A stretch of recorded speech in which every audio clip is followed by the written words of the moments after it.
Hello guys, welcome back to my YouTube channel. दोस्तों, आज मैं आपके लिए लेकर आई हूँ लव ऑफ निर्वाणा के एपिसोड 14। तो दोस्तों, बिना किसी देरी के एपिसोड की शुरुआत करते हैं। एपिसोड 14 की शुरुआत में हमें एक जगह पर जियांगसी और कुछ लोगों को बंधे हुए देखते हैं। जियांगसी अपनी रस्सी किसी चीज से काट रही होती है। मोनो का पोस अपने साथियों को जियांगसी को मारने को कहता है, लेकिन जियांगसी अपने आप को छुड़ाकर भागने लगती है। वो नकापोस उसे मारने ही वाला होता है, तभी वहाँ पर वेइझाओ आ जाता है तो जियांगसी को धक्का देकर भागने लगता है। जियांगसी कुएं में गिरने लगती है, लेकिन वेइझाओ उसे बचाने लगता है। वेइझाओ का गार्ड जियांग उन दोनों को कुएं से बाहर निकलता है। पेयान और उसका गार्ड सभी लोगों को पकड़ लेते हैं। वो नकापोस पे फैमिली का बटलर होता है। वो वेइझाओ को कुछ ना कहे, इसलिए लियू उसे बेहोश कर देता है। पेयान जल्दी से जियांगसी के पास जाकर पूछता है क्या वो ठीक है, जिस पर जियांगसी यहाँ कहता है। पेयान सभी लोगों को वहाँ से ले जाने को कहता है। जियांगसी एक आदमी को रोककर उससे अपना टोकन लेती है, जिससे वेइझाओ ने दिया था, और पेयान को बताती है कि उसने वेइझाओ को उस दिन हराया था, तब मुझे एक चीज मांगनी थी, जिस पर मैंने ये टोकन मांग लिया। वेइझाओ पेयान से पूछता है क्या आपने कुछ सुराग ढूंढा। पेयान बताता है कि ये पे फैमिली से संबंधित हो सकता है, और वेइझाओ से इन लोगों को लेकर गवर्नमेंट ऑफिसर के पास जाने का प्लान बनाता है। और वो जियांगसी को वहाँ से चांगफेंग भेजना चाहता था, लेकिन जियांगसी मना कर देती है और बताती है कि वो भी एक गवाह है। वेइझाओ भी जियांगसी की सपोर्ट करता है, तो पेयान को मानना ही पड़ता है।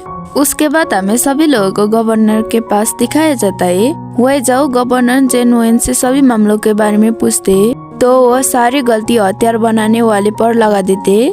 ये सुनकर वेइझाओ उन लोगों के बारे में पूछता है जिन्हें पश्चिम के पुराने मंदिर में रखा गया था, जिस पर जेनवेन बहाना बनाते हुए बताता है कि वो लोग फोर्सफुली नानलिंग घुसने की कोशिश कर रहे थे, इसलिए हमने उन लोगों को उस मंदिर पर बंद करा दिया। यह सुनकर वेइझाओ उसी लड़की को लाता है जिसको जियांगसी ने बचाया होता है। वो लड़की सभी को सारी सच्चाई बता देती है कि उन लोगों ने उन्हें जबरदस्ती बंद कर दिया है, और सभी मामलों में पे फैमिली का हाथ है, जिस पर जेनवेन मना करने लगता है। लेकिन तभी वहाँ पर जियांग पे फैमिली के बटलर को लाता है, और वेइझाओ जेनवेन से सच्चाई पूछता है, तो वो बता देता है कि जब नानलिंग में पैसों की कमी थी, इसलिए पे फैमिली का हेड ने उससे हथियारों का हेरफेर करने का एडवाइस दिया था, और उसे ये सब मजबूरन करना पड़ा था, और वो सभी लोग वेइझाओ से माफी मांगते हैं। वेइझाओ पेयान से पूछता है अब आप क्या करेंगे। पेयान कहता है अगर इस सब में सच में पे फैमिली शामिल है तो मैं पे फैमिली को नहीं छोड़ूंगा। इन सब के बाद सभी लोग बाहर आ जाते हैं। तभी वहाँ पर कुइलियांग भी आ जाता है। जियांगसी कुइलियांग को उस लड़की को चेक करने को कहता है। कुइलियांग चेक करके बताता है कि इसे अंदर से बहुत ज्यादा चोटें लगे हुए, मैं इसे ठीक करने की पूरी कोशिश करूंगा। जियांगसी पेयान से पूछते है क्या हम इन लोगों को हेल्प नहीं कर सकते।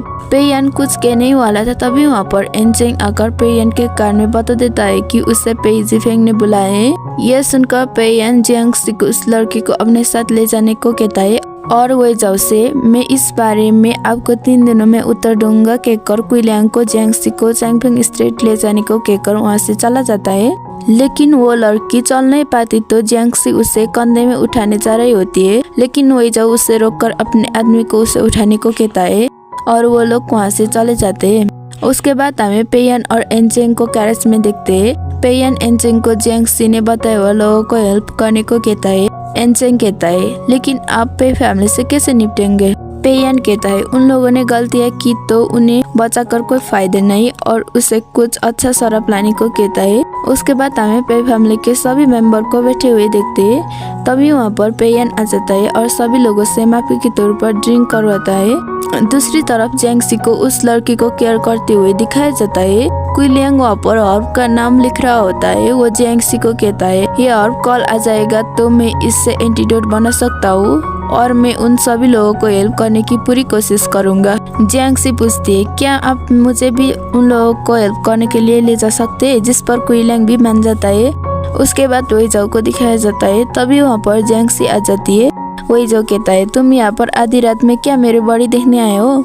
जियांगसी कहती है तो क्या तुम मुझे देखने दोगे। ये सुनकर वेइझाओ जियांगसी को देखता ही रह जाता है। जियांगसी, कुएं में तुम्हें मुझे बचाते हुए चोट लगी होगी, इसलिए मैं तुम्हें दवा देने आई हूँ, कहकर उससे दवा देती है। वह जब उस दवा को देखने लगता है तो जियांगसी कहती है, क्या तुम चाहती हो कि मैं दवा लगा दूं? यह सुनकर वह जब कुछ देर सोचता है और ठीक है कहता है। तो जियांगसी शक होती है। कुछ देर बाद जियांगसी वेजो को मलहम लगाकर जाने लगती है, लेकिन रुककर उसके चेहरे देखते हुए सोचती है, ये कितना क्यूट है, लेकिन ये हार्टलेस कैसे हो गया? और वेजो के बालों को टच करने लगती है। तभी वेजो अपना आँख खोल देता है तो जियांगसी वेजो के हेड को पुश कर देती है। वेजो कहने लगता है, तो तुम यहाँ पर मुझसे प्लॉट करने आई हो? जियांगसी कहती है, जब ये मामला खत्म हो जाएगा तो मैं तुमसे दूर चला जाऊंगी। यह सुनकर वेजो सैड हो जाता है और पूछता है, क्या तुम जाना चाहती हो? जियांगसी कहती है, जब तुम मुझे मिट्टी की बिल्ली दोगे तभी मैं यहाँ से चली जाऊंगी। और वो वेजो को चेहरे पोंछने के लिए रुमाल देकर कहती है, अभी तुम बेशर्म बिल्ली नहीं गंदी बिल्ली लग रहे हो।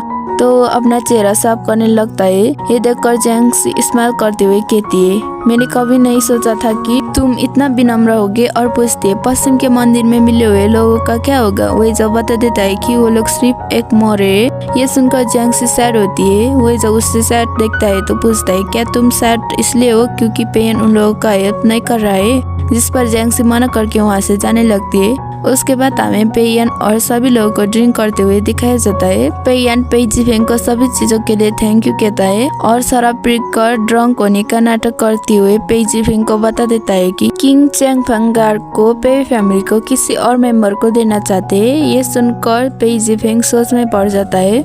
कुछ देर बाद सभी लोग वहाँ से जाने लगते हैं। सभी लोगों के जाने के बाद एनचेंग कहता है, लगता है कल सभी लोग एक दूसरे के खिलाफ रिपोर्ट करेंगे। नेक्स्ट डे पेयन के प्लान के मुताबिक वो लोग एक दूसरे के खिलाफ रिपोर्ट करने आ जाते हैं। ये सब देखकर वो जो पेयन से कहता है, तुमने तो एक ही दिन में पे फैमिली के काले चिट्ठे खोल दिए, ये कैसे किया? पेयन कहता है, मुझे पता नहीं था ये लोग ऐसे होंगे। उसके बाद पेयन को पेई मैंशन आते हुए दिखाया जाता है। पेई जिफेंग पेयन को भला बुरा कहने लगता है तो पेयन अपने गार्ड्स को पेई जिफेंग को अपने मेंसरों पर बात करने को कहता है और उसकी इजाजत बिना बाहर आने न देने को कहता है। ये सारी चीजें जियांगसी भी देख लेती है और हमें वेजो और जियांग को दिखाया जाता है। जियांग कहता है, हमें ये सबूत किंग को दे देना चाहिए जिससे पेयन को भी असर पड़ेगा। वेजो बताता है कि अगर हम ये किंग को बता भी दो तो भी कुछ नहीं होगा, जिस वजह से पेयन का प्रमोशन भी हो सकता है क्योंकि उसने अपना ही फैमिली को पकड़वाया है।